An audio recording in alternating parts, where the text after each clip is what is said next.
আচ্ছা ফারহান, এটা কি? এভাবে তো চলতে পারে না। তুই কারোর সাথে কথা বলছিস না, কোনো প্রশ্ন করলে উত্তর দিচ্ছিস না, ঠিক মতো খাওয়া দাওয়া করছিস না। এভাবে চলবে বাবা? ঝুমুরের মতো একটা নষ্ট খারাপ মেয়ের জন্য নিজের জীবন নষ্ট করে দিচ্ছিস। This is not fair. বাতিটা নিভিয়ে দাও, ঘুমাবো।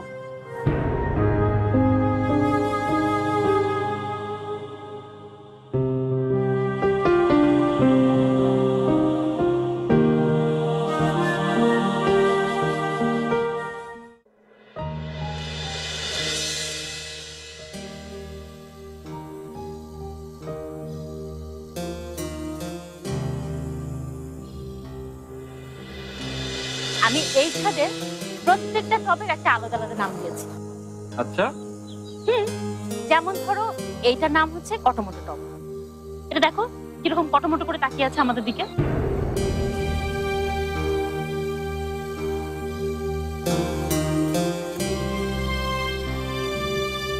ফারহান,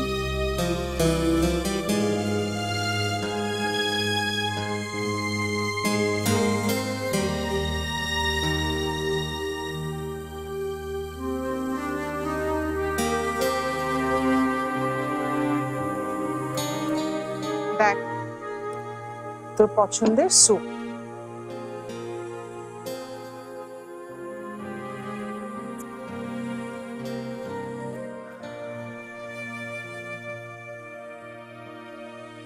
ফারহান,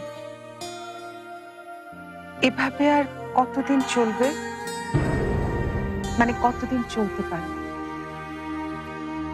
2 সপ্তাহ হয়ে গেছে ঝুমুর এ বাড়ি ছেড়ে চলে গেছে। তুই এখনো বসে বসে শোক করছিস? তোর কি সত্যি মনে হয় এই মেয়েটাই শোকের যোগ্য? আর কত কষ্ট নিজেকে দিবি তুই বল? আমার এরকম তোকে দেখতে একদমই ভালো লাগছে না। বাবা, নিজেকে সামনে নিতে হবে। সামনে নে ঝুমুরকে। প্লিজ, ঝুমুরের কথা আমার সামনে আর বলবো না। ঝুমুর আমার জীবনে এখন মৃত। আমি চাই না ওর কোনো স্মৃতি বা অস্তিত্ব আমার বা আমার পরিবারের উপর কোনো প্রভাব ফেলুক। ঝুমুর আমার জীবনে একটা দুঃস্বপ্ন ছিল, অভিশাপ ছিল।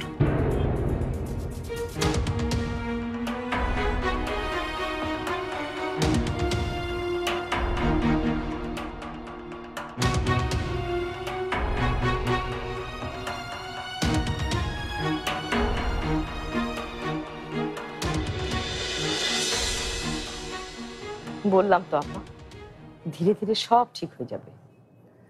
শাহিদা, আমিও তো ভেবেছিলাম ধীরে ধীরে সব ঠিক হয়ে যাবে। এতগুলো দিন চলে গেল, ফারহান সেরকমই আছে, চুপচাপ, কারোর সাথে কথা বলে না, ঠিক মতো খাওয়া দাওয়া করে না। আজকে অবশ্য মোবাইলটা অন করেছে, অফিসে দেখলাম 2-1টা কল করলো। এত বড় একটা ধাক্কা সামলাতে তো একটু সময় লাগবেই। নর্মাল লাইফে এলে দেখবে সবকিছু ভুলে যাবে। আপা, ঝুমুর যে প্রেগন্যান্ট সেটা ফারহান জানে না তো? থ্যাংক গড ফারহান জানে না। ও জানলে হয়তো ঘটনাটা অন্যরকম হতে পারত। অবশ্য ম্যানেজার বললো ঝুমুর নাকি অফিসে কয়েকবার যোগাযোগ করার চেষ্টা করেছে। তাই নাকি? তাহলে তো বিপদ। না না, চিন্তার কিছু নেই। আমি ম্যানেজারকে বলে দিয়েছি কোনোভাবেই ওই মেয়ের কল যেন ফারহান পর্যন্ত না পৌঁছে। কিন্তু আপা, ঝুমুর যদি ফারহানের সাথে সরাসরি কথা বলে, মানে মোবাইলেও তো কল করতে পারে।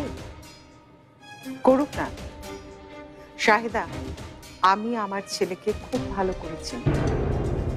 আমি এমন ভাবে প্ল্যানটা করেছি না, ঝুমুর ফোন কেন, ফারহানের সামনে এসে যদি সবকিছু বলে তারপরও আমার ছেলে বিশ্বাস করবে না। Don't worry. কি তোমরা নিশ্চয়ই কোনো ষড়যন্ত্র করছো, তাই না? কেমন আছো খালামণি? এই তো আছি। আমি কেমন আছি জানো? আমি খুব খুব খুব ভালো আছি। তুমি জানো, এত ভালো আমি আর কখনোই থাকিনি।